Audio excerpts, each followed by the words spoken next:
Hawaii just recorded 62 inches of rain in 12 days. That is more than 5 feet of water falling from the sky onto volcanic slopes with nowhere to soak in. 2 back-to-back storms hit every single Hawaiian island, triggered the worst flooding in 20 years, pushed a dam built in 1906 to the edge of collapse, and forced 5,500 people from their homes on Oahu's north shore. The total damage estimate has already passed $1 billion. The rain may not be done. That was March 2026. By the time it was over, rainfall records that had stood for 75 years were broken across the Hawaiian Islands. More than 230 people had to be pulled from floodwaters across the state. And a dam that officials had warned about since 1978 came within 5 feet of sending 3 billion gallons of water into the towns downstream. How does a place that averages 16 inches of rain a year in Honolulu get hit with 62 inches in less than 2 weeks? And how does a dam that everyone knew was dangerous come that close to failing? The first storm arrived on March 10th. A Kona low, a type of deep low-pressure system that forms northwest of the Hawaiian Islands during winter and early spring. Kona lows flip the normal trade wind pattern, pulling warm, moisture-heavy air up from the south and southwest, instead of the usual drier northeast flow. They are not rare in Hawaii. What was rare about this one was how long it stayed and how much water it carried. The system parked itself northwest of the island chain for 6 straight days. It drew a massive column of tropical moisture northward through what weather scientists call an atmospheric river, basically a corridor of packed wet air stretching hundreds of miles across the open Pacific Ocean. When that moisture hit Hawaii's volcanic mountains, some of which rise nearly 14,000 feet from sea level, the steep ground forced the air sharply upward. As it rose, it cooled. And as it cooled, it dropped everything it was carrying. The numbers from that first week are hard to take in. On Maui's upper slopes, University of Hawaii weather stations recorded 49.57 inches at the summit of Haleakala. Smaller gauges at higher points captured up to 62 inches over the storm's full run. At the Keiki station on Haleakala's east rim, 36 inches fell in a single 24-hour stretch. That number beats the National Oceanic and Atmospheric Administration's estimated 1,000-year storm limit for that spot by 26%. A storm that is only supposed to happen once every 1,000 years happened in one night. Honolulu recorded 5.51 inches on March 13th alone, smashing a record that had stood since 1951. Kahului Airport on Maui set an all-time single-day record at 7.4 inches. Lihue on Kauai and Hilo on the Big Island both broke their daily records within 24 hours of each other. The National Weather Service issued 166 flash flood warnings and 149 flood advisories during the first Kona low alone. Every single one of the 96 United States Geological Survey stream gauges across the state recorded major surges. And the storm did not just bring rain. A wind gauge at Kaiaulupuawa on the Big Island clocked a gust of 135 miles per hour, equal to a Category 4 hurricane. Mauna Kea's summit saw 110-mile-per-hour winds and 20 inches of snow. At peak, more than 130,000 Hawaiian Electric customers lost power across the islands. What comes next is the part that still does not make sense. A 2-day break split the storms apart. March 16th and 17th, the skies cleared briefly. Damage teams fanned out across every island. Crews reopened roads. Schools put together nearly 300 work orders for storm repairs. The Hawaii Department of Transportation estimated $23 million in highway damage from the first storm alone. The ground stayed completely soaked, but the immediate danger appeared to be passing. Honolulu had already recorded over 13 inches of rain for March, nearly matching its entire yearly average of 16.41 inches in a single half-month. Then, on the evening of March 19th, the second Kona low arrived. It is extremely rare for 2 Kona lows to hit Hawaii in the same month. 2 in 9 days is nearly unheard of. And the second one did not need to bring 62 inches to cause massive damage. The ground could not take in another drop. Rivers had already jumped their banks. Every water storage lake on the island sat nearly full. The second storm brought 8 to 16 inches of extra rain overnight on Oahu's north shore, with Mount Kala getting nearly 16 inches in 24 hours. The water had literally nowhere to go. By 2:30 in the morning on March 20th, National Guard troops were pulling residents from flooded homes in the towns of Waialua and Haleiwa on Oahu's north shore. Sienna Creasy, a Waialua resident, woke to the sound of her neighbors screaming. hours before any official alarm reached her street. She moved to higher ground in the dark and watched the water rise from above, listening to someone calling for help in the floodwaters below. Billy Fortier, at Keiki Beach on the North Shore, had water inside his home by midnight. It eventually reached 6 feet deep in the area around him. The National Weather Service issued a flash flood emergency, its most severe level, calling it a particularly dangerous situation and ordering residents to move to higher ground right away. Emergency sirens blared across the coast. Phones buzzed with evacuation alerts. And for 5,000 people living downstream of an aging dam, the question was not whether they could save their belongings. It was whether they had enough time to get out. And that is when the dam became the story. Wahiawa Dam sits about 17 miles northwest of downtown Honolulu. It is a dirt and earth wall, 660 feet long, built in 1906 by the Waialua Agricultural Company to hold back water for growing sugarcane and pineapple. That company eventually became part of Dole Food Company, which still owns the dam today. Behind it sits Lake Wilson, also known as Wahiawa Reservoir, holding up to 9,200 acre-feet of water. That is roughly 3 billion gallons. The dam was rebuilt once before, after it fell apart in 1921. It has been rated in poor shape for years, and the towns of Waialua and Haleiwa sit directly in its path, 7 miles downstream on low-lying coastal ground. Overnight into March 20th, as the second Kona low dumped rain across central Oahu, the dam's water level began climbing fast. At 11:30 the night before, the lake stood at 79 feet. By 8:40 in the morning, it had surged past 85 feet.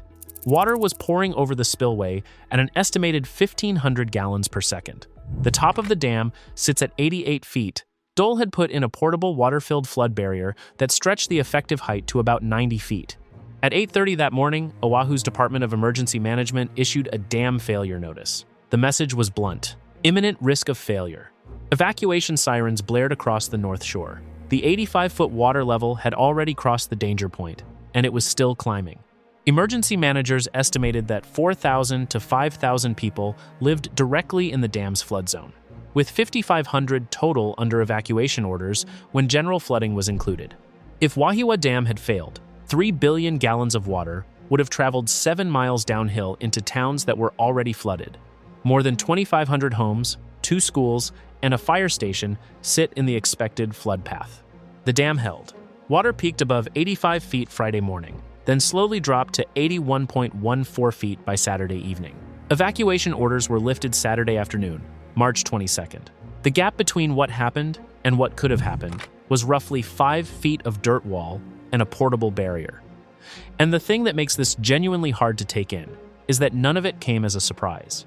The United States Army Corps of Engineers first warned in 1978 that Wahiawa Dam's spillway was too small to handle a maximum rainfall event.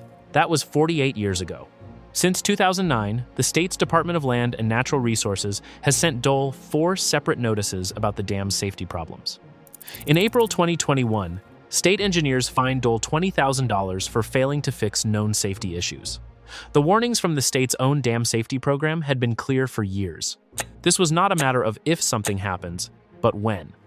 The situation was very dangerous, and nothing had been done to change it. The spillway had never been fixed. Dole's position was that pineapple is a hard business, and if that were just a matter of a small company trying to stay afloat, that framing might carry some weight. Dole plc earned $155 million in profit in 2023. The company has handed out over $92 million in payments to its owners since going public. The estimated cost to fix the spillway was $20 million. That is less than a quarter of 1 year's payments to owners. Hawaii's lawmakers saw the problem coming. In 2023, they gave the state the go-ahead to buy the dam, setting aside $5 million for the purchase and $21 million for repairs. The dam safety community had been asking for exactly this kind of step for years. In an ironic turn, the March 13th storm forced the state to cancel the board meeting that was supposed to lock in the transfer. As of today, the dam still belongs to Dole. The repairs have not started, and the 120-year-old structure that nearly failed is sitting at the same level it was before the floods, with no fixes and no change in who owns it. If you're finding this useful, subscribe. We cover events like this across geography, earth science, and natural disasters as they develop, with the full picture you need to actually follow what is going on. While the dam crisis took over the headlines, the damage spreading across the rest of the state was staggering on its own. 233 people were rescued across Oahu alone during the second storm. The most dramatic rescue involved 72 children and adults at a spring break youth camp at Our Lady of Kau on Oahu's west coast, where floodwaters had cut off the only access road. Black Hawk helicopters from the 25th Combat Aviation Brigade airlifted 32 children and 15 adults directly. A Coast Guard helicopter from Air Station Barbers Point spotted the letters SOS written in the sand near Yokohama Bay and hoisted 2 stranded people to safety. A Navy Seahawk pulled 5 people and a dog from a rooftop in Waialua. At 1 a.m, during the worst of the flooding, a Waialua ambulance crew answering a 911 call found a collapsed house with 4 children trapped inside. They pulled the children out alongside a police officer before rising water swallowed their brand new ambulance. The vehicle was a total loss. The Waialua fire station itself flooded and became completely useless. At the height of the crisis, 53 of Honolulu's 60 fire stations had crews out at the same time. About 10 people were taken to the hospital for low body temperature, but not a single person was missing when the waters went down. 233 rescues and nobody lost. That is the one number from this disaster that officials are not saying sorry for. The property losses are still being counted. On the North Shore, dozens, if not hundreds of homes took damage, with entire structures pushed off their bases and carried downstream. Mark Afei, a Waialua resident, came back to find the home he had built over 12 years, wedged against a bridge 400 yards from where it once stood. In Laie, roughly 100 homes took damage overnight. Nan Lucero, a widow whose late military veteran husband's belongings were stored at her home, came back to find everything swept away. Her daughter Jasmine stood beside her, trying to take in what she was seeing for the first time. The things inside were replaceable. That did not make it easier. The state's roads and systems took a brutal hit. Highway damage from the first storm alone reached $23 million across Oahu, Maui, and the Big Island. Farrington Highway, the last road out of Waialua, risked breaking apart completely. Both access routes into Haleiwa were cut off.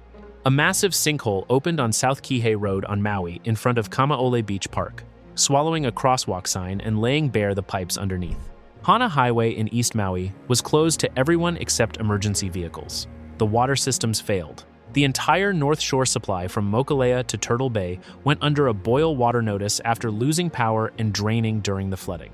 Sewage spills dirtied waterways on 3 separate islands. The Wahiawa wastewater treatment plant overflowed directly into Lake Wilson during both storms. On Kauai, the Lihu wastewater treatment plant was spilling an estimated 70,000 gallons per day as of March 22nd. From a helicopter above the North Shore, the damage was visible in a single color. The ocean had turned brown. People who had lived on the island for decades had never seen anything like it. Farming took a crushing hit.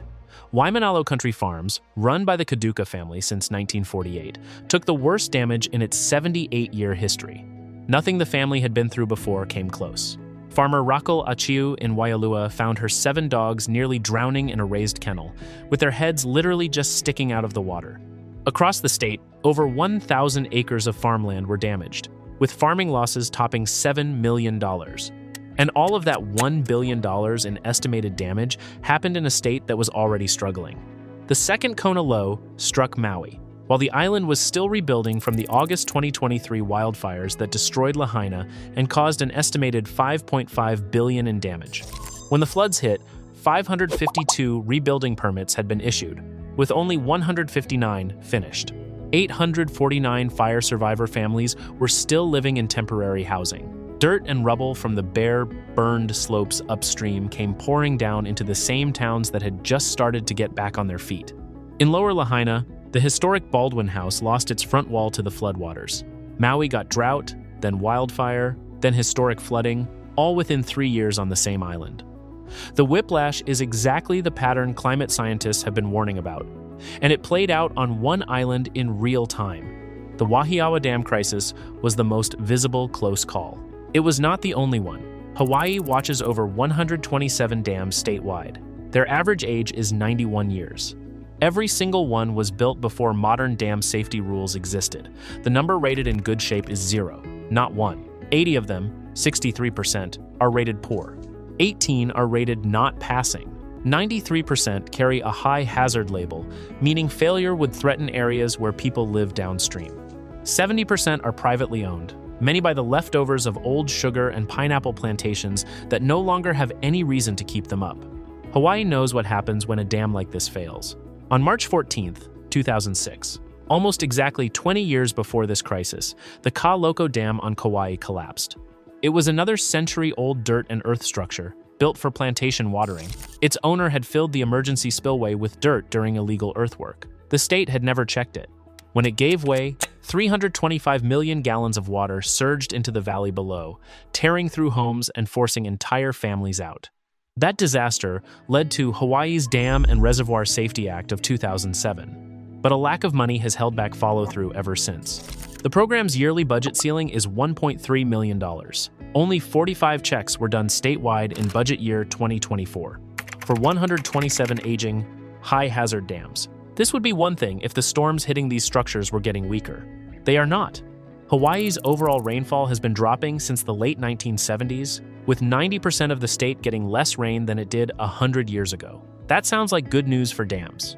It is not. Because while total rainfall drops, the power of each individual storm has been climbing. Warmer ocean surface temperatures, which have risen as much as 3.6 degrees Fahrenheit around the islands since the 1950s, put more moisture into the air. The basic physics are simple. For every degree of warming, the air holds roughly 4% more water.